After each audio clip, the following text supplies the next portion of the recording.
a Deus. Enquanto você procura Daniel, capítulo 5, vai dando glória a Deus. Glória a Jesus, aleluia.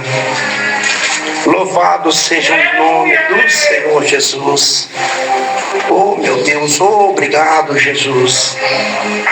Aleluias. Glória a Deus. Louvado seja Deus.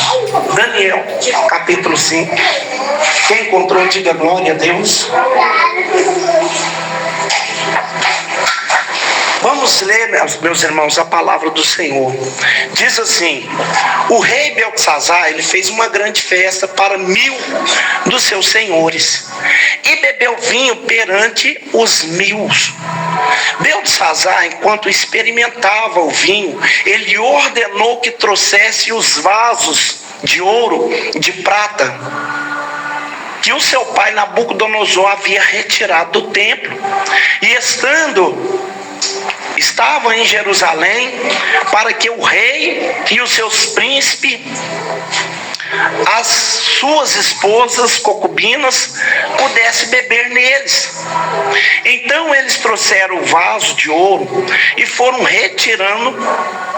retirados do templo em Jerusalém, do templo da casa de Deus que estava em Jerusalém, e o rei e os seus príncipes, as suas princesas e as suas concubinas beberam neles. E eles beberam vinhos, louvavam seus deuses de ouro, de prata, de bronze, de ferro, de madeira e de pedra. Levante a sua Bíblia para o céu e diga: meu Deus, aqui está a tua palavra. Fala conosco através do teu Espírito Santo, Jesus, e através da tua palavra. Amém. E graças a Deus. Pode bater palmas, glorificar o nome do Senhor, em nome de Jesus. Glorifique com alegria. Aleluia. Irmãos, é preciosa essa palavra, para a honra e glória do Senhor Jesus.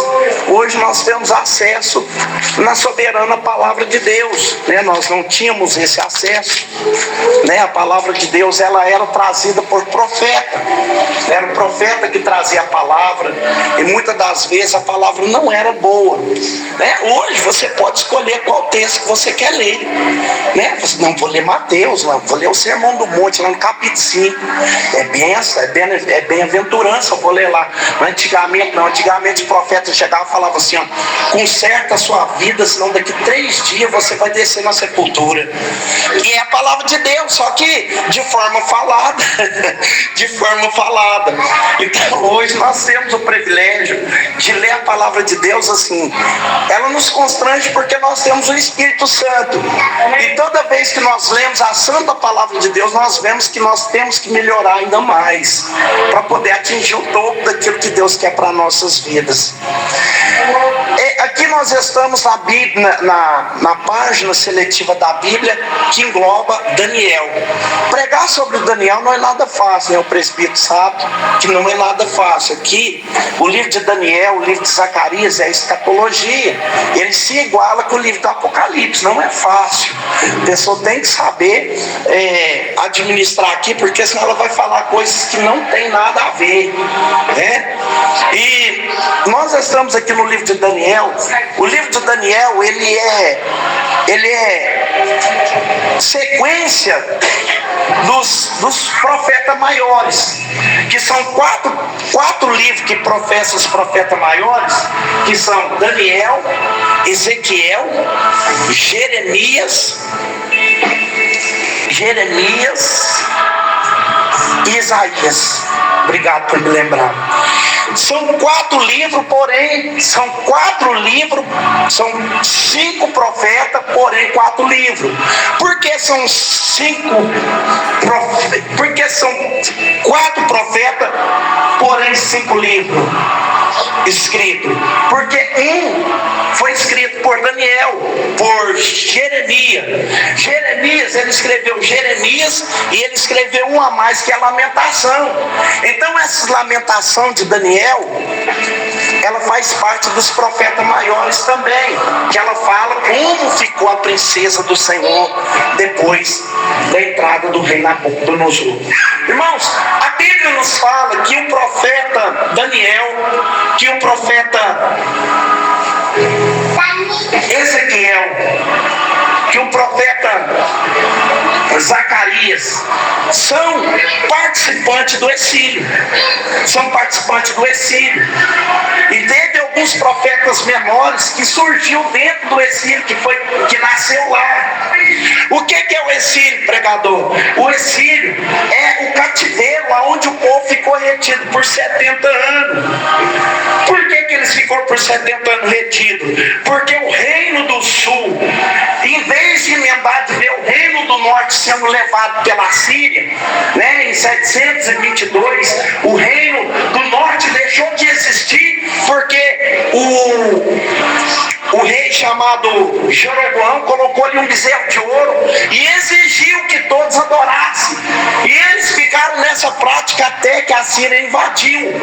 Em contrapartida, o reino do sul estava no mesmo caminho, estava fazendo a mesma coisa. E Deus levantou esses profetas advertendo e eles não quis dar ouvido. Então aconteceu no ano de 605 a.C.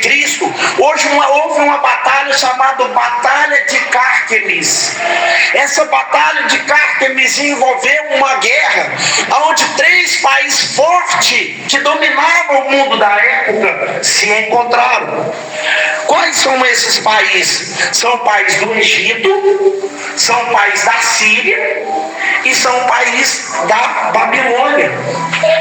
E nisso, Judá estava buscando refúgio no Egito. Judá estava aliançado com o Egito, pagando tributo, portando e exportando de lá, acreditando na força do Egito. Aí o faraó vai lá e perde a batalha. E quem vence? Nabucodonosor e Nabuzaradã, que era o seu general. Nabuzaradã e Nabucodonosor abateu também o poder da Síria. E agora então eles estavam por cima da carne seca. Eles eram a nação mais forte que existia naquela época. Era a nação mais bem estruturada na guerra. Porém, meus irmãos, nessa batalha, aquele homem que criou a Babilônia morreu. Ele morreu. Nebuzaradan, ele morreu com 53 anos. E ele passou o trono para o seu filho, Nabucodonosor. Nabucodonosor entrou e ele montou uma equipe muito bem montada de soldados capacitados. Ele era admirador de plantas, ele era criador de jardim, ele era um homem que tinha muita determinação na guerra, era um homem que não tinha fronteira para ele. Só que, meus irmãos, a Bíblia nos fala que Nabucodonosor também, ele veio de falecer, né, no ano de 562 a.C. E ele passou o reino para o seu filho chamado Evil-Merodach. Esse Evil-Merodach, ele nunca fez nada para o reino. O negócio dele era só assar carne. O negócio dele era só ficar de boa, de perna para cima. Ele não atacava ninguém, porém, se viesse algum ataque nele, ele estava invadido, porque eles não tinham tática de guerra, ele não treinava soldado, ele não sabia fazer nada. Ele só caiu no trono porque ele era filho do Nabucodonosor. E ele apossou do trono, mas ele não fez nada. Só que ele começou a ter umas atitudes esquisitas dentro do reino. Outro dia eu falei que é Deus que coloca no trono. E Deus viu que aquilo ali não estava de bom grado, e o povo levantou uma revolta, surgiu uma conspiração e o povo matou ele. Então o reino foi passado para Amel-Marduk. Esse Amel-Marduk também foi a mesma coisa, não estava preparado para ser rei. Ele subiu no trono, ele não deu resultado, ele não atacava ninguém, ele não saía para peleja, ele não treinava soldado, ele não trouxe benefício para a Babilônia, e ele ainda queria mandar. Aí o povo revoltou de novo e matou também o Amel-Marduk. Aí veio o Nabonido. Esse Nabonido, ele era diferenciado, meus irmãos. O Nabonido é aquele cara aplicado, é aquele cara que não tem trégua, ele está sempre estudando a enciclopédia, ele está sempre... Foi ele que estruturou todo o muro de Babilônia, foi ele que estruturou, foi ele que arquitetou, né? Arquitetou tudo. Só que parece que ele viu que o povo não valorizava muito aquilo que ele estava aplicando, não. Ele estava indo lá no Egito aprender as coisas para poder fazer em Babilônia. Mas o povo não estava dando muito valor, não. Sabe o que ele fez? Ele falou assim: eu acho que eu vou voltar para o Egito e vou prolongar a minha linha de raciocínio. Eu vou deixar o meu filho no trono. Quer dizer, ele não morreu. O rei só passava o trono quando ele morria. Ele passou o trono então para Beltesazar. E o trono chegou na mão de Beltesazar de graça. De graça. O que significa Beltesazar? Bel protege o rei. Bel protege o rei. Então Beltesazar pegou o reino e ele começou então a se posturar de rei, mas ele ainda não era rei. O rei ainda era o Nabonido. Porém, houve uma outra batalha entre o Egito e a Pérsia. Ele foi batalhar e perdeu para a Pérsia. A Pérsia matou ele. Então agora, tem alguns historiadores que falam que foi Beltesazar que criou uma revolta e matou Nabonido para ficar com o trono. Mas tem outra versão que fala que ele foi morto num ataque da Pérsia, que eles invadiram o Egito e ele saiu unido com o Egito para lutar e eles mataram ele. E Beltesazar pega o trono. Aí começa a história de Beltesazar. Beltesazar sentou no trono e ele sentou no trono logo no dia que estava fazendo aniversário uma deusa chamada Instar. Essa deusa chamada Instar, na época de Abraão, ela chamava Inanna. Na época de Daniel, ela chamava Instar. Na época do rei Acabe, ela chamava Astarote. E na nossa época agora ela chama Pombagira. Qual que era o agrado da festa? Fecha os comércios e abre os prostíbulos. A festa durou 7 dias. Ele convidou 1000 convidados ébrios, 1000 convidados totalmente devastos. E esses convidados, o que eles faziam? Primeiro dia, relação com o animal. Era uma festa totalmente devastada, totalmente reprovada por Deus. Segundo dia, homem, mulher e criança. Terceiro dia era sempre assim, essa devastação, e foi essa devastação que até para comentar fica difícil. E foi aquela festa, aquela carnalidade, aquela bagunça, aquela festa que agradava a Satanás e desagradava a Deus. Aí quando chegou no 7º dia da festa, meus irmãos, quando chegou no 7º dia da festa, ele estava sentindo o pior do ser humano.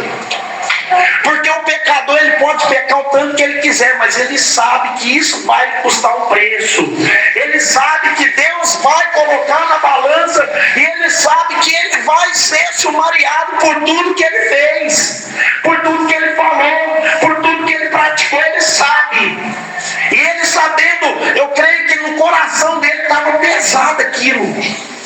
E ele estava se sentindo o pior do ser humano. Aí sabe o que ele falou? Ele falou assim: eu quero tomar um vinho santo, eu quero consagrar a minha vida, porque hoje é o descarrego de tudo que eu fiz no decorrer da semana. Hoje eu quero tomar um vinho santo. Aí ele chamou um dos seus súditos e falou assim: vai lá naquele salão onde meu pai mantém fechado a 7 chaves, pega lá as taças que trouxeram do templo, da casa de Deus lá em Jerusalém, que nós vamos, todo mundo, todos nós que vamos beber um vinho santo, nós vamos purificar o nosso caráter, nós vamos purificar a nossa alma de toda a impureza que aconteceu no decorrer desses 7 dias. E trouxeram, meus irmãos, eles entraram lá, pegaram as taças, pegaram e trouxeram e serviram. Eles foram servindo, colocou vinho como se fosse uma santa ceia, foi colocando primeiro, serviu todas as taças, e na hora que tinha servido todas as taças, chamou o súdito e falou assim: distribui para todo mundo o vinho santo. É como se fosse uma santa ceia, distribui para todo mundo o vinho santo. Aí eles pegaram a taça, a Bíblia diz que aí o Beltesazar pegou a taça, e na hora que ele vai virando a taça na boca assim, ó, a mão impura de pecado, de 7 dias de prática de maldade, de impureza, de sexo oposto, de todo tipo de blasfêmia, na hora que ele vai virando assim, aí de repente, meus irmãos, perto da menorá, uma parte mais clara, estocada da parede, apareceu uma mão incandescente e começou a escrever na parede: e eles olhando aquela mão incandescente escrevendo na parede, todo mundo ficou atônito. O rei começou a bater o joelho no outro, e a mão acabou de escrever. A Bíblia fala que ela veio e caiu em cima da mesa e sumiu. E o rei começou a suar frio, começou a ficar intacto. Sabe por quê? Eu quero te dizer uma coisa: quando está te caluniando, não tem problema não, pode caluniar. Quando está te apontando, não tem problema não, pode apontar. Quando está te perseguindo, não tem problema também não, pode perseguir. Quando está mirando seu ministério, não tem problema não, pode mirar. Mas quando vai tocar em você, aí a mão manifesta, porque você não anda com perna própria. É Deus que te colocou nessa missão, e se foi Ele que te colocou, Ele responsabiliza por você e por todo aquele que está debaixo da tua tutela. E a mão, meus irmãos, sumiu, e o rei ficou perturbado. Acabou a festa para o rei, ele não tinha mais lugar, ele não sabia se chorava ou se amedrontava. Ele falou: alguém tem que ler isso aí, alguém tem que saber o que está isso aí, porque ficou lá escrito em letras incandescentes de fogo. O Deus que manifestou na sarça, lá em Êxodo capítulo 3, versículo 2, que não consumia a sarça, escreveu com o mesmo fogo na parede. O fogo ficou ali, ó, em brasas incandescentes. E alguém vira, entra dentro do palácio a rainha chefe. Quem que era a rainha? A mulher de Nabonide.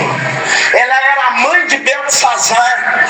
Ela entra lá e ela fala assim: eu sei quem que pode interpretar isso aí, porque ele já tinha chamado mago, ele já tinha chamado feiticeiro, ele tinha chamado angoreiro. Irmãos, não adianta. Deus não faz a sua glória refletir no coração daquele que não está no mesmo espírito. Aquele que não está dentro da mesma graça não vai conseguir entender o mistério de Deus. A Bíblia fala no livro de 1 Coríntios, capítulo 1, verso 8, que as coisas ocultas, as coisas que são totalmente ocultadas, elas só podem ser discernidas por quem está debaixo da graça. A Bíblia fala que o homem natural, ele não pode entender as coisas de Deus, porque elas só se discernem espiritualmente, e por ninguém ela será discernida. Então, de repente, foram chamar Daniel.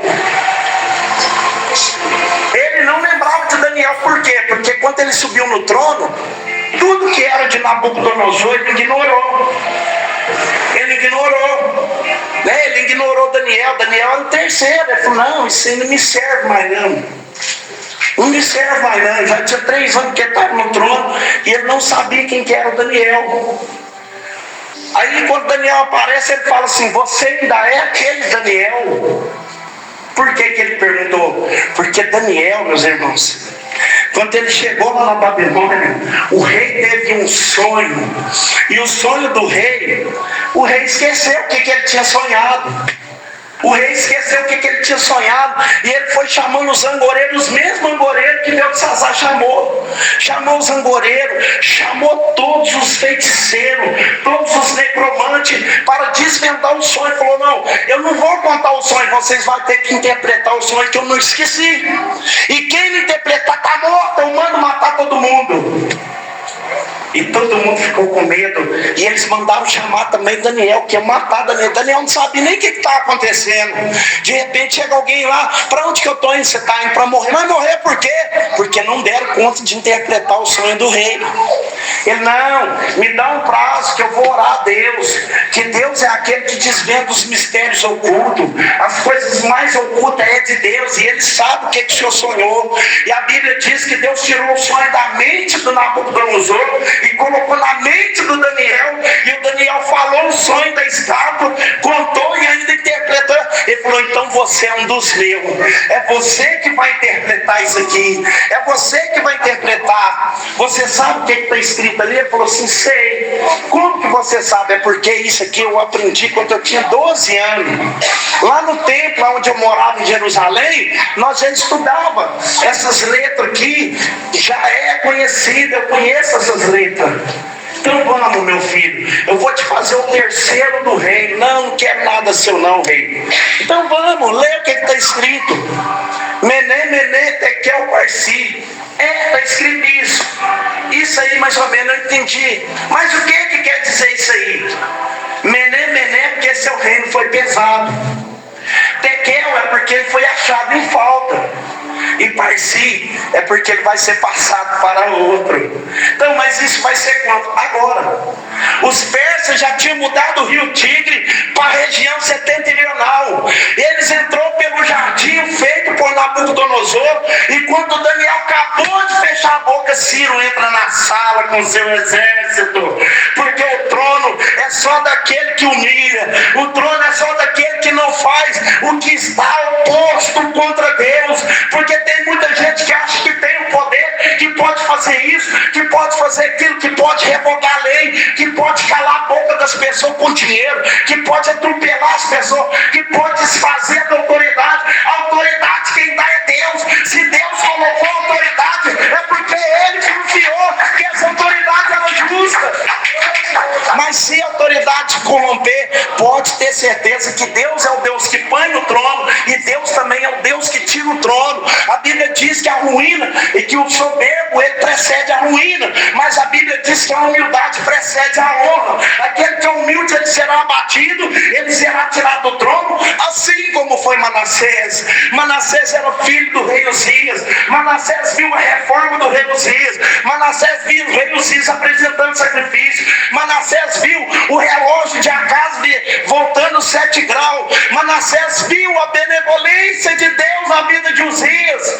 Mas quando 12 anos ele sobe no trono, o que ele fez? Tirou as coisas de dentro do templo, colocou imagem. Aí ele achou que não estava bem, quebrou o templo, falou: não, nós vamos fazer altar, vamos fazer macumba, vamos fazer candomblé. Chamou os demônios tudo do inferno, começou a queimar os filhos, começou a queimar as pessoas no altar e começou a fazer o que era mal. Até cerrou o rei, até cerrou Isaías no meio.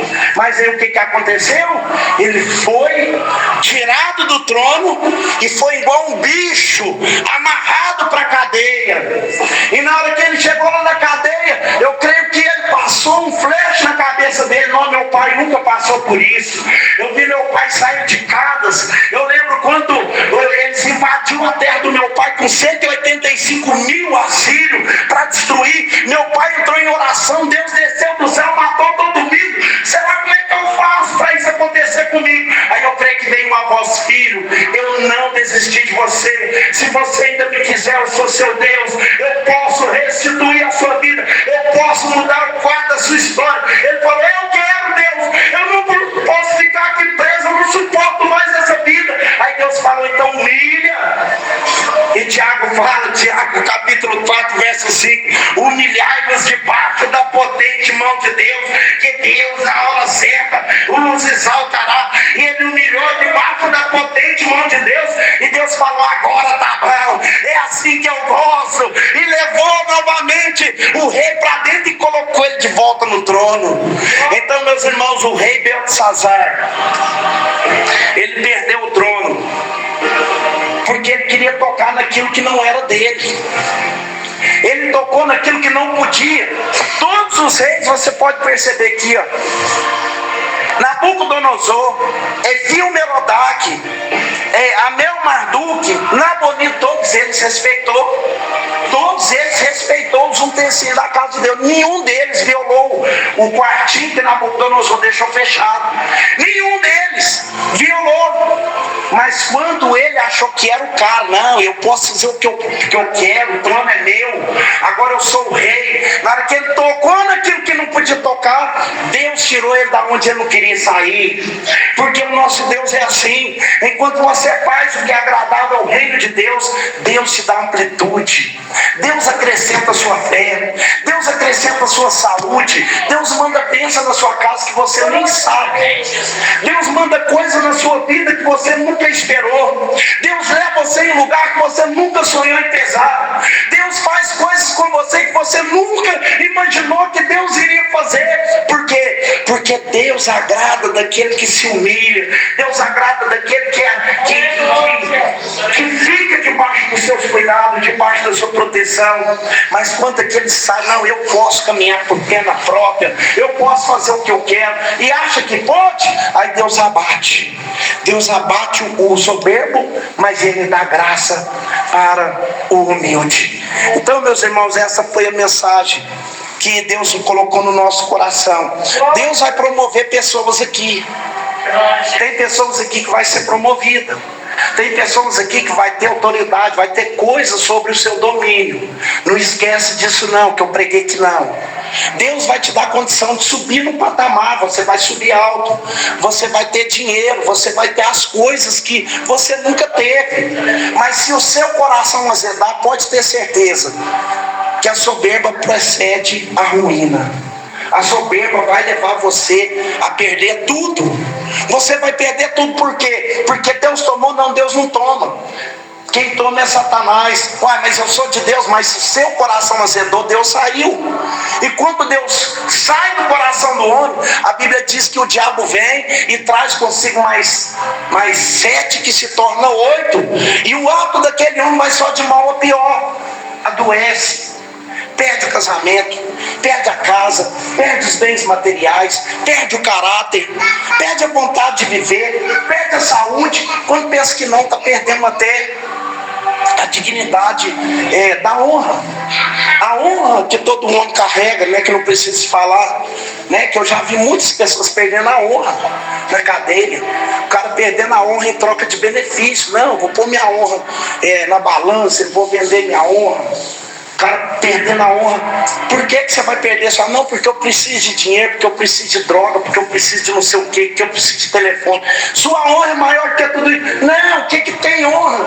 Honra não vai lhe dar nada disso que eu estou querendo, eu vou pôr minha honra em jogo. Tem gente que coloca a honra, meus irmãos, em jogo. Mas o Senhor não. O Senhor, Ele abençoa. Você não precisa pôr nada em jogo. Deus coloca tudo na sua mão. Se você tiver com o coração interligado em Deus. Põe tua mão sobre a sua cabeça, fica de pé. Eu quero transferir em nome do Senhor Jesus, que eu estou sentindo aqui agora para você, aleluia. Eu estou sentindo uma presença tão gloriosa aqui nesse altar, meus irmãos, que você não imagina. A presença de Deus está tão forte, parece que eu vejo a mão incandescente vindo sobre cada vida e escrevendo uma nova história, aleluia. Deus coloca, Senhor da glória, a tua mão sobre ele, escreve nela uma nova história. Mostra, meu Deus, para ele que o Senhor é o Deus que levanta do pó e assenta no trono. Meu Deus, mostra para ela que é o Senhor que levanta do pó e assenta no trono. Dê honra para ele, meu Pai. Dê honra para ela. Unge as palavras dele, Senhor. Unge as palavras dela, Senhor. Quando eles vão falar, que saia brasas incandescentes da boca deles, que Satanás não fique diante das palavras de fogo que vai sair dessa boca, em nome de Jesus, como profeta do Senhor. Eu profetizo a graça do nome do Senhor sobre cada vida, em nome do Pai, do Filho e do Espírito Santo de Deus. Amém. E graças a Deus. Bate palmas e dê glória a Deus. Aleluia.